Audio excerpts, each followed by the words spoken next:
Kelompok Houthi Yaman kembali meluncurkan rudal ke Israel pada Kamis pagi waktu setempat. Serangan tersebut menargetkan Bandara Internasional Ben Gurion di Tel Aviv.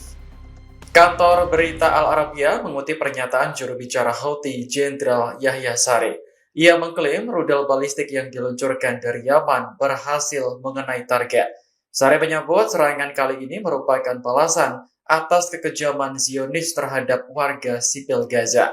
Namun klaim itu dibantah oleh militer Israel dengan mengatakan bahwa rudal berhasil dicegat.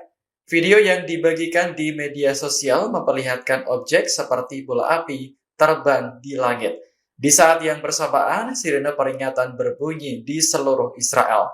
Serangan semacam ini telah berulang kali dilakukan oleh Houthi sejak tahun 2023. Kelompok tersebut membenarkan aksinya untuk membela rakyat Gaza yang tertindas.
Download Tribun X sekarang, menghadirkan lokal menjadi Indonesia.